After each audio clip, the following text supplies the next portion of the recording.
नमस्ते मेरे प्यारे दोस्तों, मेरे चैनल में आप सबका फिर से स्वागत है। दोस्तों, आप सब ने रामायण कई बार देखी होगी और आप सबको पता ही होगा कि राजा दशरथ की 3 रानियां थीं, कौशल्या, कैकई और सुमित्रा, और उनके 4 पुत्र थे, श्री रामचंद्र जी, भरत, लक्ष्मण और शत्रुघ्न। कौशल्या के रामचंद्र जी थे, कैकई के भरत और सुमित्रा के शत्रुघ्न और लक्ष्मण थे। लेकिन दोस्तों, श्री रामचंद्र जी 4 भाई 1 बहन थे, ना कि सिर्फ 4 भाई। भगवान राम की एक बहन भी थी जिसका नाम था शांता। शांता चारों भाइयों में बड़ी बहन थी। दोस्तों, श्री रामचंद्र जी के कई वर्षों पहले माता कौशल्या और दशरथ के एक पुत्री हुई थी जिसका नाम शांता था। लेकिन पैदा होने के थोड़े दिन बाद उन्हें अंगदेश के राजा रोमपद ने गोद ले लिया था और उनका पालन पोषण रोमपद और उनकी पत्नी वर्षिणी ने किया था, जो कौशल्या की बहन थी। दोस्तों, आपने यह बात तो सुनी ही होगी कि रघुपति रीति सदा चली आई, प्राण जाई पर वचन न जाई।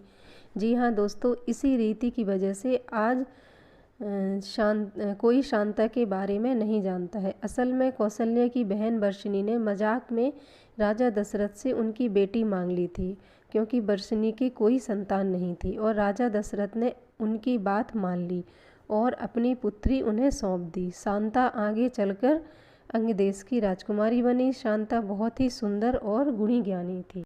उन्हें वेदों का बहुत अधिक ज्ञान था और वो अस्त्र शस्त्र भी बहुत अच्छे से चलाती थी और वो देखने में भी बहुत ही सुंदर थी।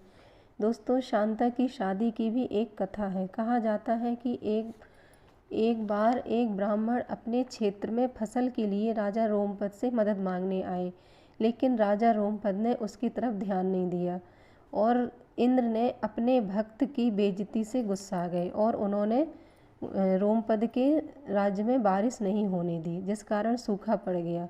तब राजा ने ऋष्यशृंगा मुनि को यज्ञ के लिए बुलाया और यज्ञ के बाद भारी वर्षा हुई और राजा दशरथ, कौशल्या, वर्षिणी, रोमपद ने अपनी बेटी शांता का विवाह ऋषिशृंग के साथ कर दिया।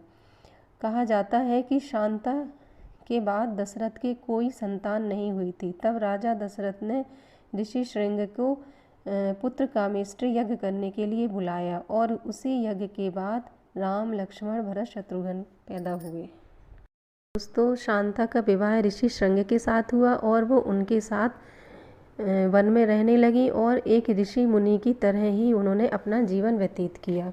दोस्तों, आज भी शांता के नाम का मंदिर है और उनको पूजा जाता है, उनकी पूजा की जाती है। हिमाचल के कुल्लू में श्रृंग ऋषि के मंदिर में भगवान रामचंद्र जी की बड़ी बहन शांता की पूजा होती है। इस मंदिर में देवी शांता और उनके पति श्रृंग की पूजा होती है। जो भी सच्चे मन से यहाँ आकर पूजा करता है, भगवान श्री रामचंद्र जी स्वयं उनको आशीर्वाद देते हैं और कहते हैं कि इस मंदिर में आने से सारी मनोकामनाएं पूरी होती हैं और श्री रामचंद्र जी के साथ साथ देवी शांता की भी कृपा रहती है। देवी शांता के मंदिर में दशहरे को बड़ी धूमधाम से मनाया जाता है और यहाँ बहुत बड़ा मेला लगता है। तो दोस्तों, अब तो आप जान ही चुके होंगे कि श्री रामचंद्र जी की एक बड़ी बहन भी थी जिनका नाम शांता था और उनका विवाह श्रृंग ऋषि के साथ हुआ था। तो दोस्तों, आपको मेरा ये वीडियो कैसा लगा मुझे कमेंट्स करके ज़रूर बताइएगा और मेरे चैनल को लाइक और सब्सक्राइब ज़रूर करिएगा। धन्यवाद।